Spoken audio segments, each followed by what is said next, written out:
देखो आज का जो टॉपिक है हमारे परिवेश में पदार्थ है और समझना है कि जैसे वाष्पन की क्रिया में ठंडक उत्पन्न होती है क्यों। जैसे वाष्पन की क्रिया में ठंडक उत्पन्न क्यों होती है, तो वाष्पन की क्रिया द्रव की सतह पर होती है। जैसे वाष्पन की क्रिया द्रव की सतह पर होती है और सतह पर द्रव के भीतर से ऊष्मा ग्रहण करके, जैसे मान लो कि जैसे यहाँ पर कोई बर्तन है और इसमें जो है पानी डाला हुआ है, तो इसके सतह से मैंने यहाँ सतह से जो है सतह पर द्रव के भीतर से ऊष्मा ग्रहण करके जो है ऊष्मा ग्रहण करके अत्यधिक ऊर्जा प्राप्त कर लेती है और गैस के रूप में वायु में चली जाती है। और वो जो ऊष्मा जो ग्रहण करता है और फिर वाष्पित होकर वो फिर वायु में जाके जब मिल जाता है तो फिर ठंडा हो जाता है। तो वही वाष्पन की क्रिया में ठंडक उत्पन्न होती है। जब वाष्प बनता है फिर वाष्प बन के वही जब हवा में जा के मिल जाता है तो वो ठंडा महसूस करता है, तो मैंने ठंडा हो जाता है, ताप कम हो जाती है और वह ठंडा हो जाता है। मैंने वाष्प बनकर जो वायु में मिलता है वो क्या हो जाता है, ठंडा हो जाता है। ये फिर है मिट्टी के घड़ा या सुराही में गर्मी के दिनों में पानी ठंडा क्यों रहता है।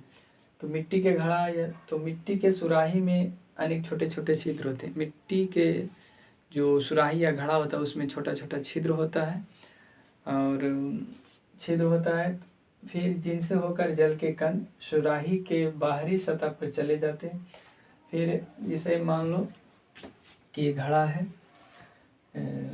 ये मान लो कि घड़ा है और इसके में पानी है और इसके चारों तरफ जो है छोटा छोटा छिद्र रहता है और जल का कण जो यही चारों तरफ जो है आके बैठ जाता है। फिर वही जब वाष्पित होकर हवा में जाता है तो वहाँ से मैंने बाहरी सतह से जैसे यहाँ से वाष्पित होकर वही जब मैंने वाष्प बन के कण को मतलब भगा देता है, वो हवा में जाके मिल जाता है।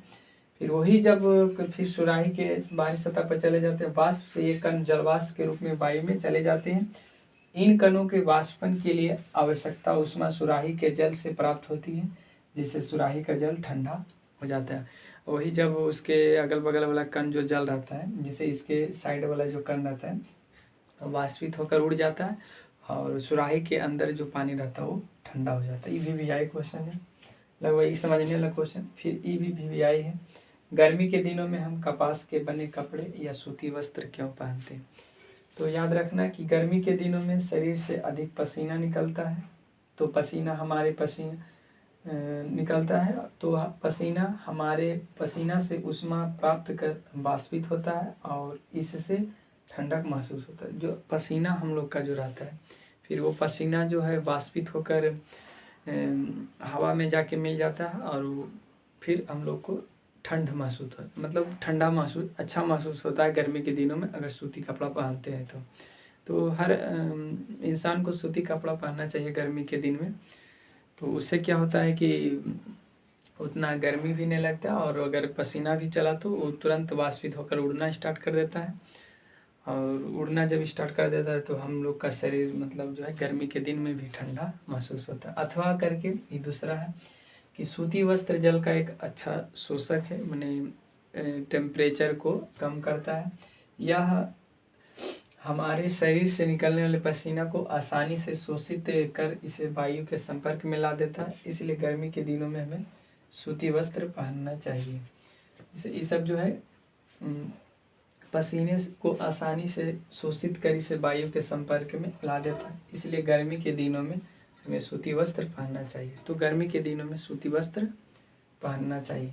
फिर देखो है द्रव कब उबलने लगता है, द्रव जो है कब उबलना स्टार्ट कर देता है। तो याद रखना कि द्रव का दाब और वायुमंडल का दाब जब बराबर हो जाता है तो उबलना स्टार्ट कर देता है। अब क्वथनांक क्या है, क्वथनांक क्या है, तो जिस ताप पर द्रव उबलना स्टार्ट करता है